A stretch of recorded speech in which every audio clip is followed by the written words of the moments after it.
J'ai arraché les clés de sa main et j'ai hurlé des mots que je n'aurais jamais pensé dire à ma propre fille, « Sortez de ma maison !» Maintenant.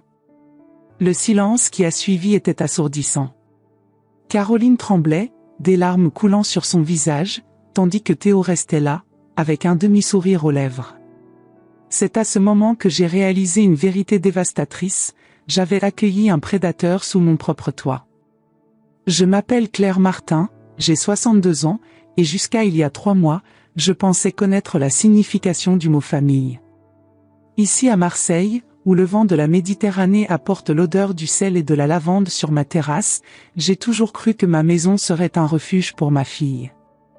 Je n'aurais jamais imaginé qu'un jour je me retrouverais dehors, à les regarder emballer leurs affaires, éprouvant un mélange de soulagement et de cœur brisé. Quand mon mari Paul est décédé il y a 7 ans, je pensais avoir expérimenté la douleur la plus profonde possible. Mais il existe des blessures que seul le temps révèle, des trahisons qui se cachent derrière des sourires polis et des mots gentils prononcés à table. C'était il y a exactement 1 an que Caroline est apparue à ma porte avec 2 valises, le visage marqué par les larmes et Théo à ses côtés. Leur appartement avait été vendu, et ils avaient besoin d'un endroit où rester, temporairement. Théo, architecte de 34 ans aux yeux bleus froids et au sourire qui n'atteignait jamais ses yeux, m'avait toujours traité avec une politesse calculée.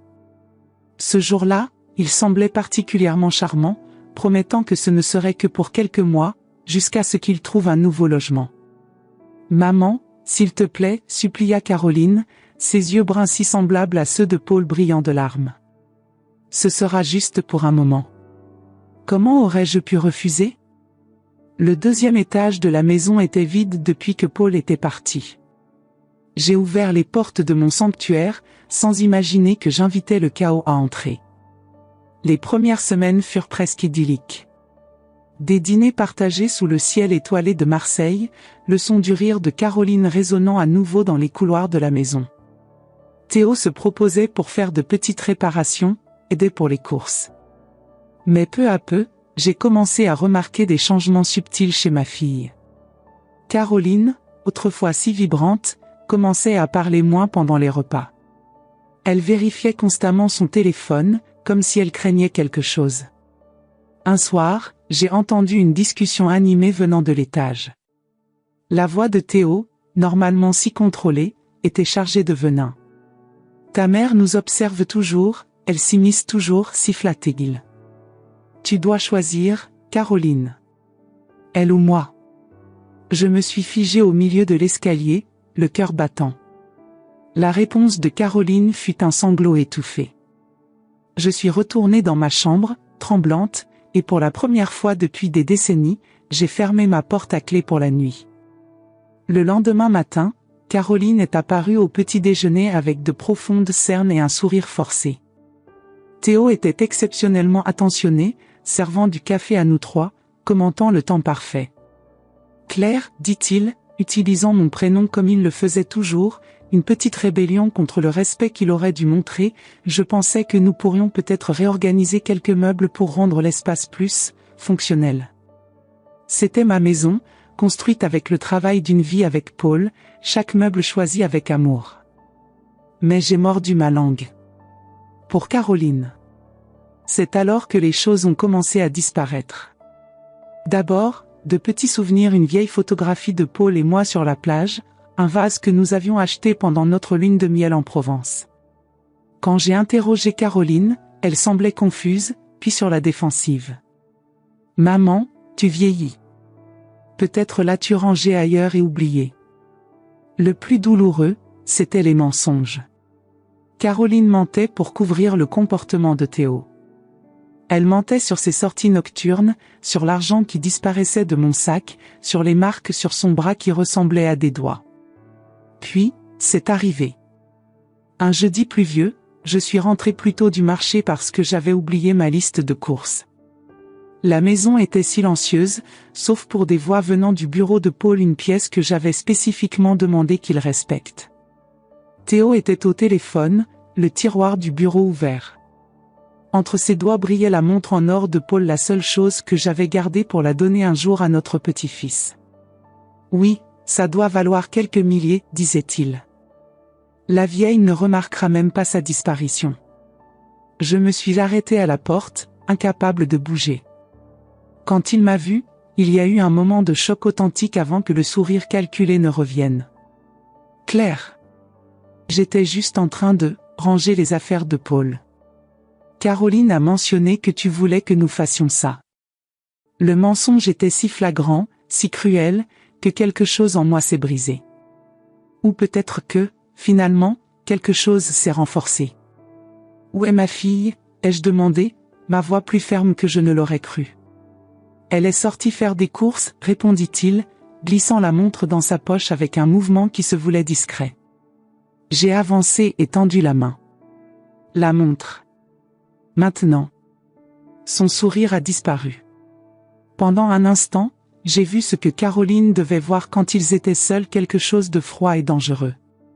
Je ne sais pas de quoi vous parlez, dit-il. Je crois que si, répondis-je, faisant un pas en avant. Et je crois qu'il est temps pour toi et Caroline de trouver un autre endroit où vivre. Il a ri alors, un son qui m'a fait dresser les cheveux sur la nuque. Caroline ne te choisira jamais plus tôt que moi, dit-il avec une confiance qui m'a glacé. D'ailleurs, cette maison, si grande pour une veuve seule. Ce serait dommage si quelque chose t'arrivait et que personne n'était là pour t'aider. C'était une menace aussi claire que le ciel bleu de Marseille en été. Mais au lieu de la peur, j'ai ressenti une colère que je n'avais pas éprouvée depuis que j'avais lutté contre le diagnostic de cancer de Paul des années auparavant. Sors du bureau de mon mari, dis-je calmement. Il s'est levé, lentement, délibérément, et a marché vers moi.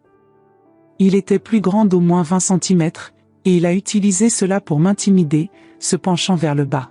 « Vous n'avez aucune idée de ce que vous commencez, Claire, murmura-t-il. À ce moment précis, j'ai entendu la porte d'entrée s'ouvrir et la voix de Caroline appeler. Je suis resté où j'étais, le regard fixé sur celui de Théo. « Nous sommes dans le bureau de ton père, ma chérie, appelai-je, sans rompre le contact visuel avec mon gendre. Les pas de Caroline ont résonné dans le couloir en bois. Quand elle est entrée, la tension dans la pièce était palpable. « Que se passe-t-il » demanda-t-elle, regardant entre nous deux. « Ton mari était sur le point de m'expliquer pourquoi la montre de ton père est dans sa poche, répondis-je. Le visage de Caroline a pâli. « Théo ?»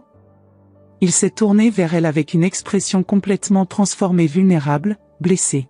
« Je voulais juste la faire réparer, comme une surprise, dit-il, sa voix douce. Ta mère est entrée et a immédiatement commencé à m'accuser.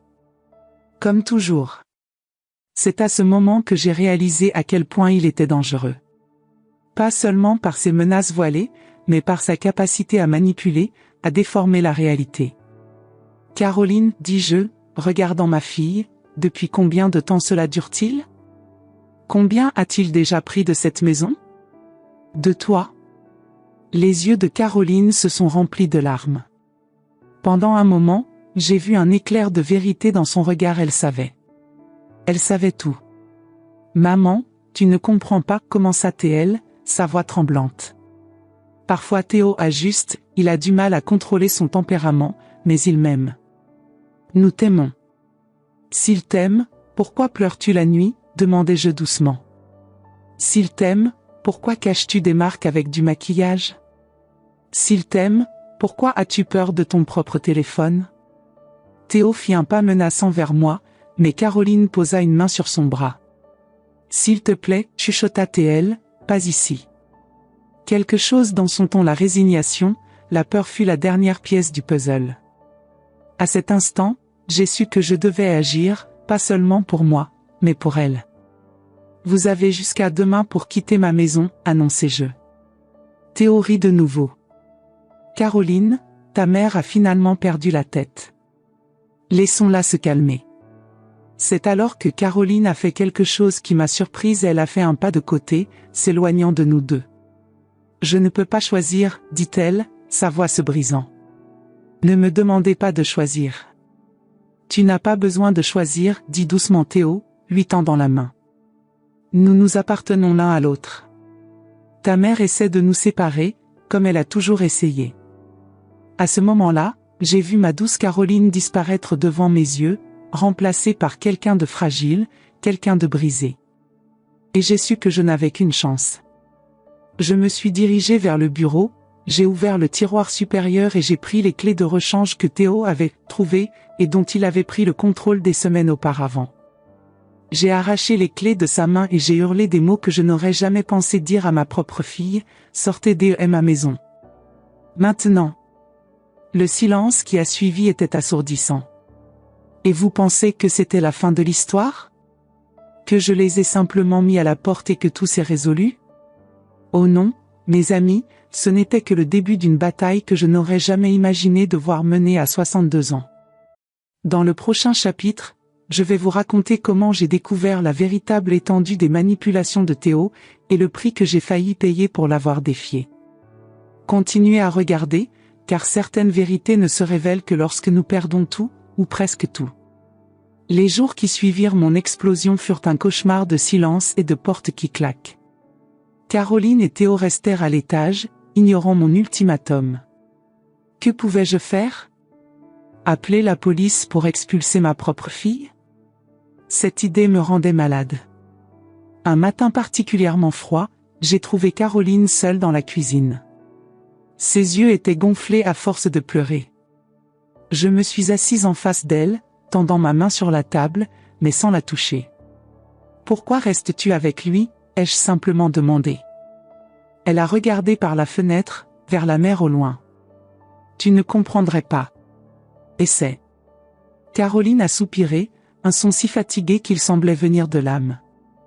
Il n'a pas toujours été comme ça. Au début, il était attentionné, passionné.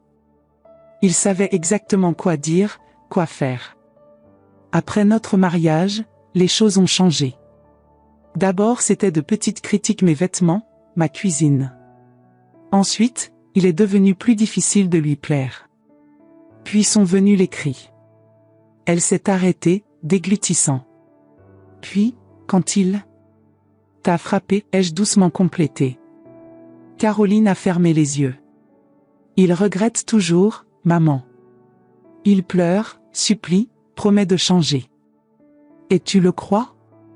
J'y ai cru, murmura-t-elle. Maintenant, j'ai peur.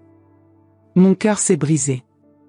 Ma fille brillante, ma Caroline qui avait autrefois rêvé d'être avocate, réduite à une ombre tremblante dans un coin. Pourquoi ne m'as-tu rien dit? Ai-je demandé, des larmes coulant sur mon visage. Il a dit que tu me blâmerais. Que tu dirais que j'avais mal choisi, que je devrais être plus forte. Et une partie de moi avait honte. De laisser cela arriver. De ne pas être assez forte pour partir. J'ai tendu la main et serré ses doigts froids. Tu n'es responsable de rien. Absolument rien. À ce moment, j'ai entendu des pas dans l'escalier. Caroline a brusquement retiré sa main, son visage devenant un masque de calme forcé. Théo est entré, souriant comme si de rien n'était. « Bonjour, mesdames, dit-il, se penchant pour embrasser le sommet de la tête de Caroline. J'ai remarqué comme elle s'est raidie, même en lui souriant. « Je dois aller au marché, ai-je annoncé, me levant. « Caroline, voudrais-tu venir avec moi ?» Avant qu'elle ne puisse répondre, Théo parla. « En fait, nous avons des projets pour aujourd'hui. »« N'est-ce pas, chérie ?» Caroline acquiesça silencieusement. Je suis sortie seule, mon esprit travaillant. Au marché de la Canebière, j'ai rencontré ma vieille amie Isabelle, qui travaillait comme assistante sociale depuis des décennies. « Claire. Quel plaisir de te voir, dit-elle, embrassant mes joues. Puis, elle recula et fronça les sourcils. « Que se passe-t-il ? Tu sembles épuisée. » Les mots ont jailli de moi comme l'eau d'un barrage rompu. J'ai tout raconté, la même entre les étals de fromage et d'olives. Isabelle a écouté, son visage vieilli devenant de plus en plus grave. « Claire, dit-elle finalement, ta fille est en danger. » Ce schéma isolement, contrôle financier, abus émotionnel progressant vers le physique, c'est comme un manuel. Et le moment le plus dangereux pour une femme dans cette situation, c'est quand elle essaie de partir. Mais elle n'essaie pas de partir, ai-je répondu, frustrée. Non, mais tu forces la question. S'il sent qu'il perd le contrôle? Elle n'a pas eu besoin de terminer. Mon sang a gelé dans mes veines. Que dois-je faire? D'abord, documente tout. Prends des photos si tu vois des marques sur elle. Note les dates, les incidents. Deuxièmement, cherche une aide professionnelle pour les femmes en situation de violence, je peux te donner quelques contacts. Troisièmement, et peut-être le plus important, ne laisse pas qu'il isole Caroline de toi. Garde la porte ouverte, littéralement. Je suis rentré à la maison avec un nouveau but. Mais quand je suis arrivé, la maison était étrangement silencieuse. Caroline, ai-je appelé? Rien. J'ai rapidement monté les escaliers, le cœur battant. Leur chambre était ouverte, des vêtements éparpillés sur le lit comme s'ils étaient partis à la hâte. Dans la salle de bain, j'ai trouvé la trousse de maquillage de Caroline ouverte, la moitié du contenu disparu. Paniqué, j'ai couru au bureau de Paul. Le bureau était ouvert et fouillé. La montre avait disparu, avec d'autres souvenirs précieux. Mais c'est ce que j'ai trouvé sur la table qui m'a fait m'asseoir, les jambes faibles, l'acte de propriété de la maison, avec des annotations dans la marge faites avec l'écriture pointue de Théo. Mon téléphone a sonné, me faisant sursauter. C'était un numéro inconnu. Maman? La voix de Caroline était enrouée par les pleurs. Caroline? Où es-tu? Tu vas bien? Il a dit que nous devions partir de là. Que tu étais dangereuse, que tu essayais de nous séparer. Nous sommes dans un hôtel. Je ne voulais pas partir, mais Sa voix s'est brisée. J'ai entendu, en arrière-plan, la voix de Théo demandant à qui elle parlait. Je dois raccrocher, chuchota TL. Je t'aime. La communication a été coupée. Je me suis assise, tremblante, fixant le téléphone. C'est alors que j'ai remarqué une enveloppe tomber derrière le bureau. À l'intérieur, j'ai trouvé quelque chose qui m'a coupé le souffle, un ensemble de documents falsifiés, une procuration avec ce qui semblait être ma signature, donnant à Théo le pouvoir d'administrer mes biens. Ma fille n'était pas seulement dans une relation abusive, elle était mariée à un escroc qui avait des projets pour ma maison, mes économies, tout ce que Paul et moi avions construit. Cette nuit-là, je n'ai pas pu dormir. À 3 heures du matin, j'ai entendu une voiture se garer. J'ai couru à la fenêtre à temps pour voir Théo entrer seul, regardant furtivement autour de lui. Il avait une clé, celle que je pensais avoir récupérée ne devait être qu'une des copies. Silencieusement, j'ai pris mon téléphone et composé le numéro de la police. Puis, sans allumer aucune lumière, je suis descendu. Théo était de nouveau dans le bureau, maintenant avec un sac à dos, y plaçant méticuleusement des objets de valeur. Quand j'ai allumé la lumière, il s'est retourné, surpris, mais a rapidement retrouvé sa contenance. Claire. Je suis revenu prendre quelques affaires que nous avons oubliées. Comme l'acte de propriété de ma maison? Ou peut-être plus d'objets à vendre? Son sourire est tombé. Je ne sais pas de quoi vous parlez. J'ai trouvé les faux documents, Théo. La procuration. Les notes sur la façon dont la maison pourrait être vendue une fois que tu aurais, comment c'était déjà? Éliminer l'obstacle? Pour la première fois, j'ai vu de la peur dans ses yeux. Mais elle a été rapidement remplacée par quelque chose de plus froid. Personne ne vous croira, dit-il calmement. Une veuve âgée, clairement perturbée par la solitude, inventant des histoires sur le gendre dévoué. Caroline certainement ne vous croira pas.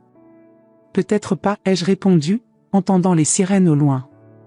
Mais la police pourrait s'intéresser aux documents falsifiés. Et à la montre volée. Et aux marques sur le corps de ma fille. Il s'est avancé vers moi, le visage tordu de fureur. Vous ne savez vraiment pas à qui vous avez affaire. C'est alors que nous avons entendu frapper à la porte fort et autoritaire. Les sirènes étaient maintenant juste devant la maison. Je crois que c'est toi qui ne sais pas à qui tu as affaire, ai-je répondu. Ce n'est pas la première fois que je protège ma fille, et ce ne sera pas la dernière. Les heures suivantes furent un flou de déclarations à la police, Théo emmené menotté, et moi essayant désespérément de contacter Caroline. Quand j'ai finalement réussi, elle était hystérique. « Que as-tu fait ?» cria-t-elle au téléphone. « C'est mon mari. C'est un agresseur et un escroc, ai-je répondu fermement. Et tu mérites mieux. Tu ne comprends pas. Il va me haïr pour ça. Il va penser que je t'ai aidé. » La panique dans sa voix m'a glacé jusqu'aux os. « Caroline, où es-tu ? Je viens te chercher tout de suite. »« C'est trop tard, murmura-t-elle. Ça l'a toujours été. » La communication a été coupée, et j'ai beau essayer de rappeler, elle ne répondait pas désespérée, j'ai appelé la police à nouveau. 3 heures plus tard, ils l'ont trouvée au bord d'une falaise aux Calanques, assise dangereusement près du bord, regardant la mer sombre en contrebas. Quand je me suis approché, son visage était vide d'émotion. « Il m'a dit que sans lui je n'étais rien, dit-elle sans me regarder. Que personne d'autre ne m'aimerait. Que j'avais de la chance qu'il me tolère. » Je me suis assise à côté d'elle, ignorant l'abîme à quelques centimètres de mes pieds. « Il a menti, dis-je simplement. Surtout. » Caroline a finalement tourné son visage vers moi, des larmes silencieuses coulant sur ses joues. « Comment revient-on de l'abîme, maman ? Comment reconstruire quand tout semble détruit ? » J'ai pris ses mains froides dans les miennes. « Un pas à la fois, ma chérie. En commençant maintenant, en rentrant à la maison. La vraie maison, où tu es aimée inconditionnellement. » Elle s'est alors jetée dans mes bras, sanglotant contre ma poitrine comme elle le faisait quand elle était enfant. Au-dessus de sa tête, j'ai vu le premier rayon de soleil apparaître sur la mer, peignant le ciel de rose et d'or. Théo avait laissé des marques sur nous toutes qui prendraient du temps à cicatriser. Mais à ce moment-là, j'ai su que nous avions fait le premier pas vers la guérison. Et ce voyage, aussi difficile soit-il, était un que nous pourrions enfin faire ensemble. Le soleil de Marseille brillait fort le jour où Théo fut traduit en justice, 4 mois après cette nuit fatidique. Le tribunal était bondé apparemment, je n'étais pas la seule victime de ces manigances. Caroline était assise à mes côtés, pâle mais déterminée. Dans les semaines suivant le sauvetage à la falaise, elle avait traversé un enfer personnel, crise de panique, cauchemar, moment où elle jurait qu'elle l'aimait encore, suivi d'autres où elle se détestait pour ce même sentiment. Syndrome de la femme battue, expliqua sa thérapeute. Le lien traumatique est comme une addiction. La guérison n'est pas linéaire. J'observais, parfois impuissante, tandis que ma fille luttait pour se reconnecter avec elle-même. La Caroline que j'avais connue confiante, brillante, pleine de rêves avait été méthodiquement déconstruite par Théo. La reconstruire serait un long voyage. Au tribunal, nous avons entendu des histoires qui m'ont retourné l'estomac. Théo avait un passé. 3 ex-petites amies ont témoigné de schémas identiques d'abus et d'exploitation financière. L'une d'elles, Élise, avait perdu sa maison à cause de lui par le biais de documents falsifiés, exactement ce qu'il avait prévu de me faire. Mais le témoignage le plus dévastateur est venu d'un vieil homme nommé Marcel. D'une voix tremblante, il a raconté comment Théo s'était approché de sa fille unique, l'avait épousée, et l'avait systématiquement éloignée de son père. Quand elle est morte dans un accident suspect, Théo a tout hérité. Nous n'avons jamais pu le prouver, dit Marcel, regardant directement Théo avec des yeux pleins de douleur. Mais je sais dans mon cœur qu'il en est responsable. Caroline a serré ma main si fort que ses doigts ont laissé des marques. Pendant un bref instant, ses yeux ont rencontré ceux de Théo de l'autre côté de la salle. Il lui a souri ce même sourire charmeur qu'il avait autrefois conquise. Je l'ai senti trembler à mes côtés, mais alors quelque chose d'incroyable s'est produit. Elle a redressé les épaules, relevé le menton, et n'a pas détourné le regard. C'est elle qui a maintenu le contact visuel jusqu'à ce que lui, mal à l'aise, regarde ailleurs. Une petite victoire, mais significative. Quand ce fut au tour de Caroline de témoigner, j'ai craint qu'elle ne s'effondre.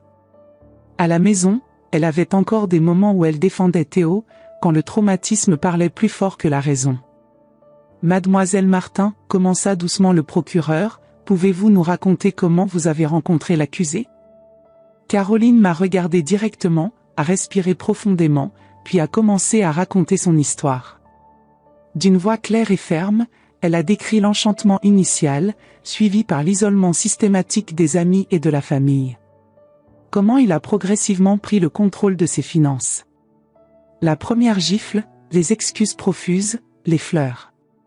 Il m'a fait croire que je le méritais, dit-elle, sa voix se brisant finalement. Que c'était ma faute de ne pas être assez bien. Théo est resté impassible pendant le témoignage, jusqu'à ce que Caroline mentionne le plan pour prendre ma maison. Il m'a dit que ce serait mieux pour tout le monde, expliqua-t-elle. Que ma mère vieillissait et ne pouvait plus s'occuper d'une propriété aussi grande. Que nous devrions l'aider en prenant le contrôle. C'est à ce moment que j'ai vu quelque chose se briser dans la façade calculée de Théo.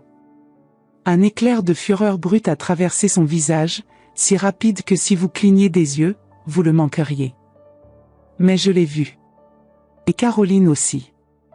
Elle s'est arrêtée au milieu de sa phrase, ses yeux fixés sur lui. Puis, avec une clarté qui m'a rempli d'une fierté douloureuse, elle s'est tournée vers le juge. C'est ce regard, dit-elle calmement. Celui qui précède la violence. Je ne le connais que trop bien. L'avocat de Théo a protesté, mais le mal était fait. Le jury avait vu ce qui se cachait derrière le masque du charme.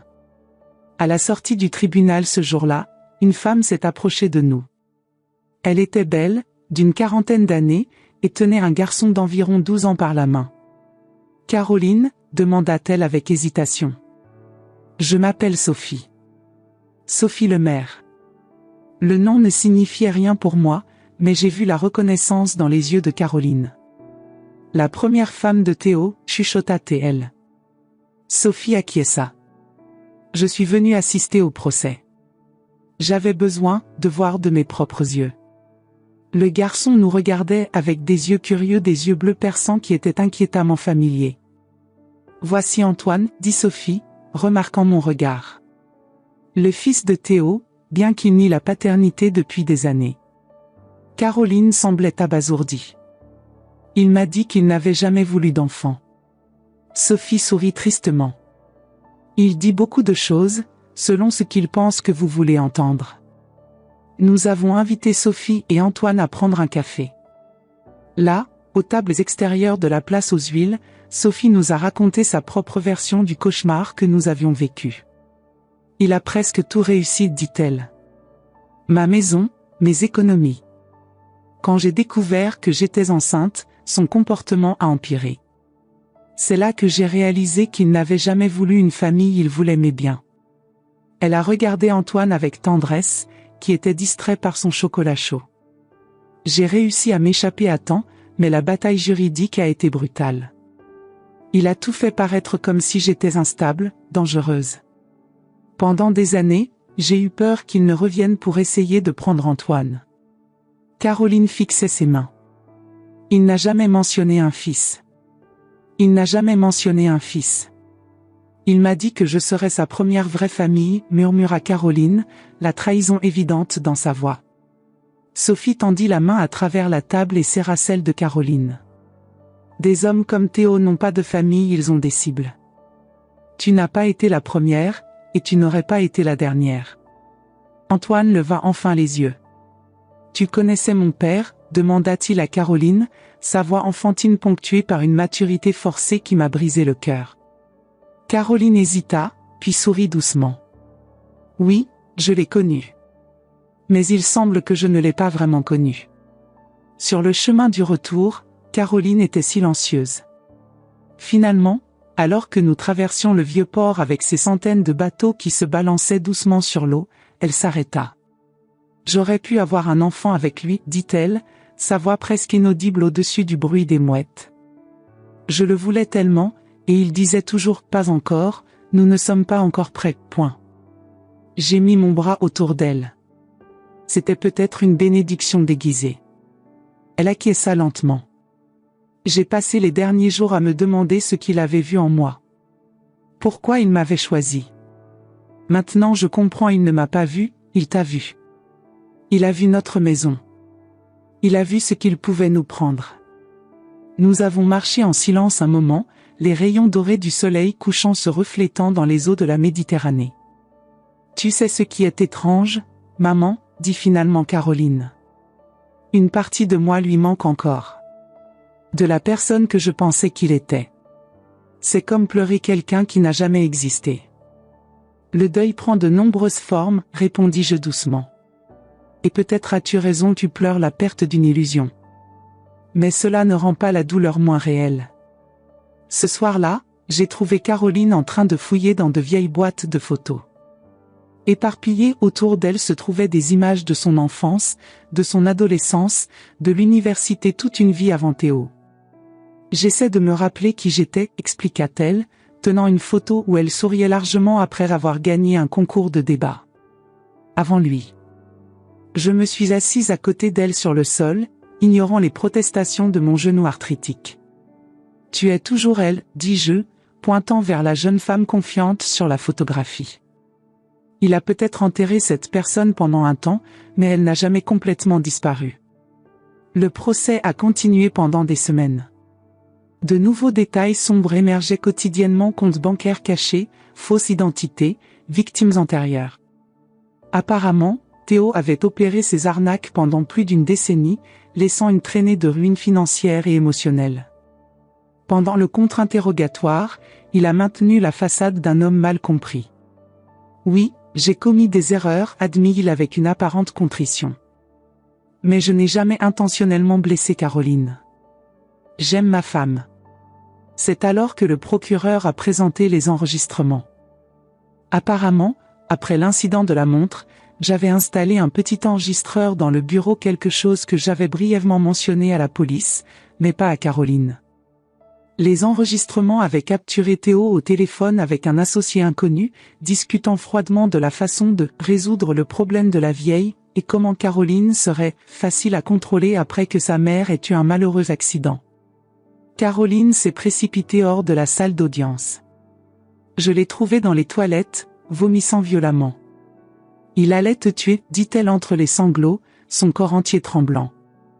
Il allait te tuer, et je n'aurais jamais su la vérité. Je l'ai enlacée, la laissant pleurer, sentant ma propre colère bouillir. Pas pour ma sécurité menacée, mais pour la souffrance infligée à ma fille. Il n'a pas gagné, murmurai-je dans ses cheveux. Nous avons gagné. À la fin du procès, la vérité était claire pour tous. Théo a été reconnu coupable de fraude, de falsification, d'agression et de complot. La sentence, 12 ans. Quand le juge a annoncé la décision, j'ai senti Caroline pousser un soupir à mes côtés, pas de tristesse ou de soulagement, mais quelque chose de plus profond. Comme si elle pouvait enfin respirer complètement après des années d'étouffement. Le matin suivant le verdict, j'ai trouvé Caroline sur la terrasse, observant le lever du soleil sur la mer. On aurait dit qu'elle n'avait pas dormi. Il va faire appel, dit-elle sans se retourner. Probablement, acquiesçai-je, m'asseyant à côté d'elle. Mais les preuves sont solides. Il trouve toujours un moyen, murmura-t-elle. Toujours. J'ai pris ses mains dans les miennes, remarquant comme elles étaient froides malgré la chaleur du matin. Nous avons entendu Sophie, Marcel, les autres femmes. Tous ont pensé la même chose. Mais cette fois, nous l'avons arrêté. Tous ensemble. Caroline m'a finalement regardé, ses yeux injectés de sang et fatigués, mais avec une détermination que je n'avais pas vue depuis longtemps. Je vais vendre mon alliance, annonça-t-elle. Et je veux utiliser l'argent pour une organisation qui aide les femmes comme moi. Comme nous. Les larmes ont rempli mes yeux. C'était son premier pas seulement pour s'éloigner de Théo, mais vers quelque chose de nouveau. Je pense que ton père serait très fier, dis-je doucement. Elle a souri alors, un sourire petit, hésitant, mais authentique. Le premier depuis longtemps. Tu te souviens de cet été où nous avions ce petit voilier ? Papa disait toujours que peu importe la force de la tempête, on finit toujours par retrouver des eaux calmes. J'ai acquiescé, le souvenir clair comme si c'était hier, Paul enseignant à une Caroline de 8 ans à naviguer, sa patience infinie, sa foi inébranlable qu'elle apprendrait. Je pense que nous naviguons hors de la tempête maintenant, dit-elle, appuyant sa tête sur mon épaule. Ensemble, nous avons regardé le soleil se lever complètement, peignant le monde de teintes d'or et de promesses. 3 mois s'étaient écoulés depuis la condamnation de Théo. La vie commençait lentement à trouver un nouveau rythme pas exactement normal, mais quelque chose qui ressemblait à la paix. Caroline avait commencé à travailler à mi-temps dans un centre d'aide aux victimes de violences conjugales, utilisant sa propre expérience pour aider d'autres femmes. Son visage reprenait des couleurs, et parfois je l'entendais fredonner en arrosant les plantes, un son que je n'avais pas entendu depuis des années. Un jeudi ensoleillé, j'étais en train de ranger le grenier quand j'ai trouvé une vieille boîte à chaussures. À l'intérieur, il y avait des dizaines de lettres d'amour entre Paul et moi, des correspondances de l'époque où il voyageait pour son travail. Je me suis assise là, sur le sol poussiéreux, lisant ces mots affectueux, sentant sa présence presque tangible. « Maman ?» La voix de Caroline m'a fait sursauter. « Tu pleures ?» Je n'avais pas remarqué les larmes qui coulaient sur mon visage. « Juste des souvenirs, » expliquai-je, montrant les lettres. Caroline s'est assise à côté de moi, prenant une des lettres jaunies. « Ma chère Claire, » lui-elle à haute voix, même avec l'océan entre nous, je sens ton cœur battre près du mien. C'est comme si je portais un morceau de toi avec moi, tout comme j'ai laissé un morceau de moi avec toi. Sa voix s'est brisée.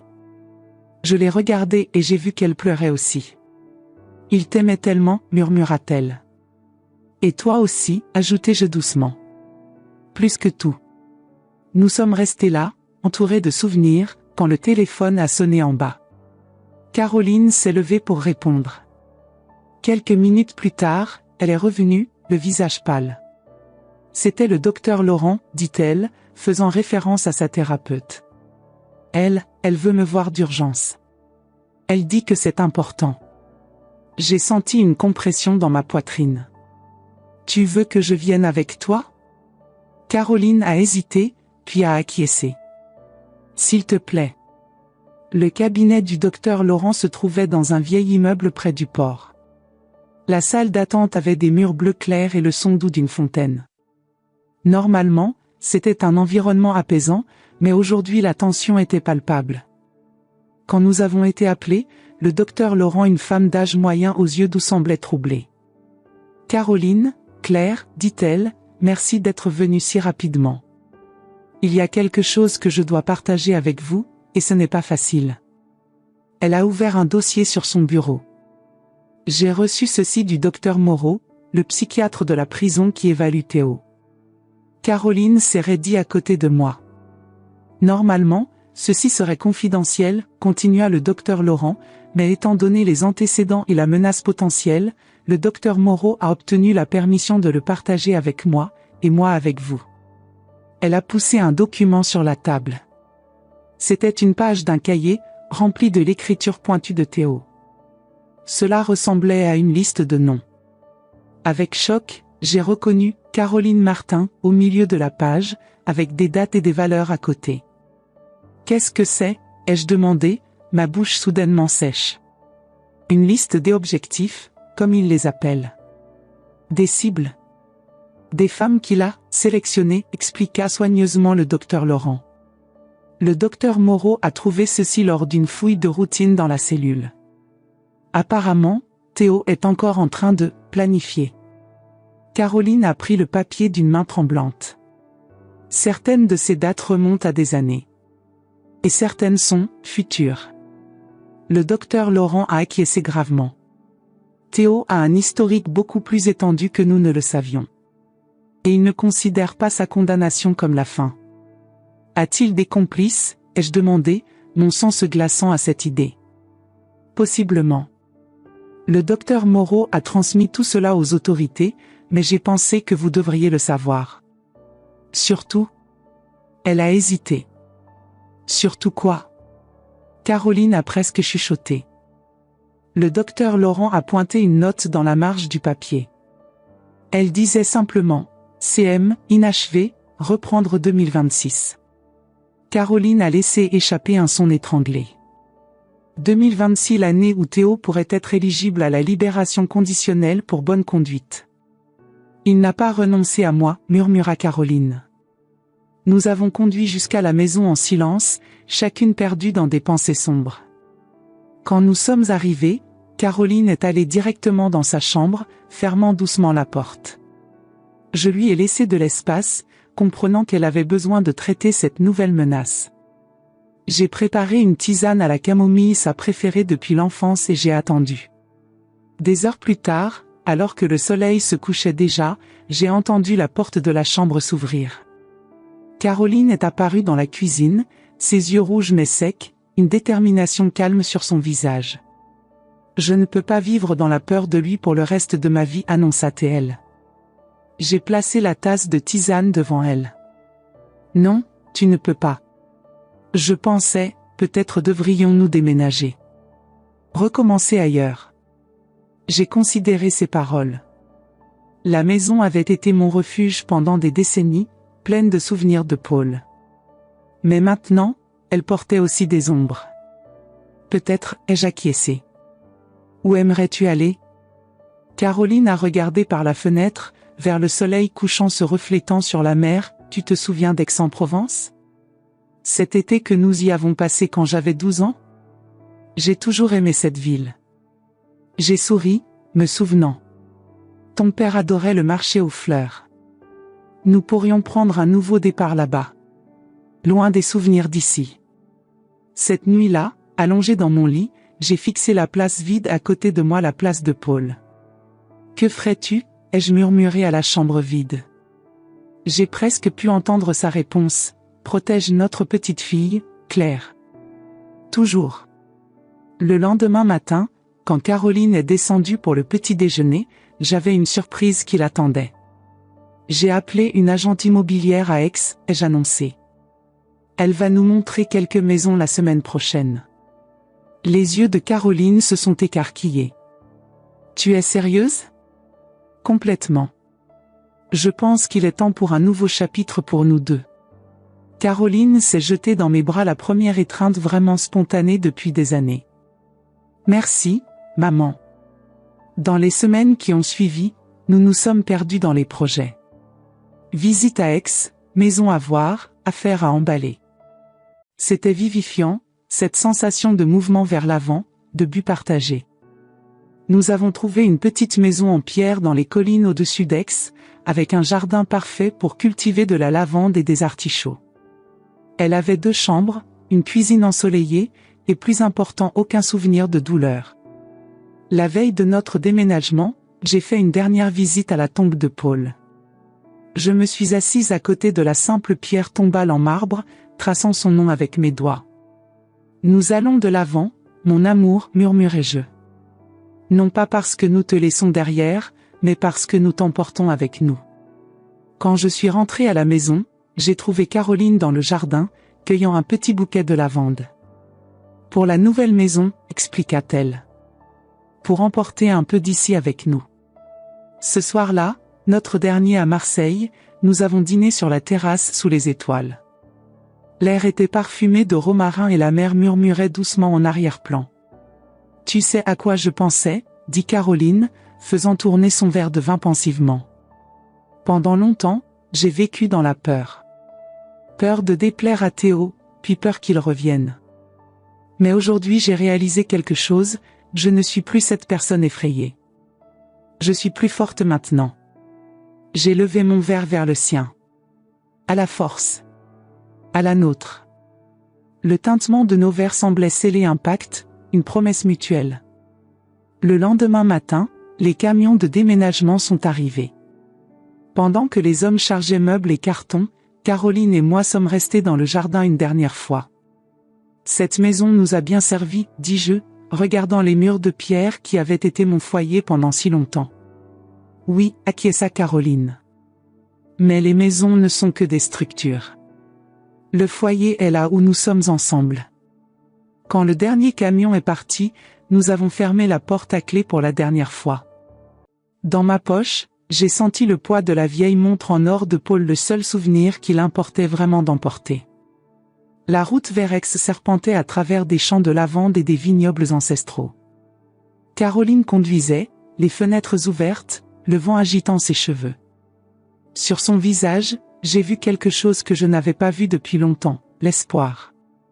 Nous sommes arrivés à notre nouvelle maison au coucher du soleil.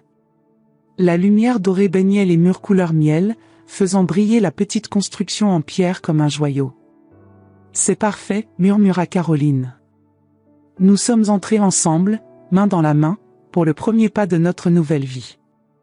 Au centre du salon vide, Caroline s'est arrêtée et s'est tournée vers moi. Merci, dit-elle simplement. De m'avoir sauvée. De n'avoir jamais renoncé à moi. J'ai caressé son visage, mon cœur débordant d'amour. Non, ma chérie. Tu t'es sauvée toi-même. J'étais simplement à tes côtés pendant que tu retrouvais ta force.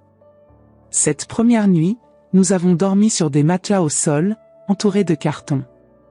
Mais avec les fenêtres ouvertes sur le ciel étoilé de Provence, je ne me suis jamais sentie autant chez moi. Le lendemain matin, nous avons été réveillés par un doux coup à la porte. J'ai ouvert pour trouver une femme âgée tenant un panier avec du pain frais, du fromage et un bouquet de tournesol.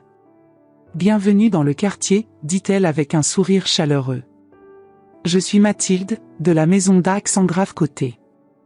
Nous avons invité Mathilde à entrer et à prendre un café avec nous dans cette cuisine encore vide. Pendant que nous discutions du village, des voisins, des traditions locales, j'ai remarqué Caroline souriant un sourire facile, sans effort. Plus tard, pendant que nous déballions la vaisselle, Caroline s'est arrêtée, tenant une assiette dans ses mains. Tu sais ce qui m'a le plus plu dans ce que Mathilde a dit? Quand elle a parlé des nouveaux départs. Comment sa fille est revenue à la maison après un divorce difficile et a reconstruit sa vie ici. J'ai placé une pile d'assiettes dans l'armoire. Oui, c'était réconfortant à entendre. Elle a dit quelque chose qui m'est resté. Parfois, nous devons perdre notre chemin pour trouver notre véritable voie. Caroline a regardé par la fenêtre, vers les montagnes lointaines.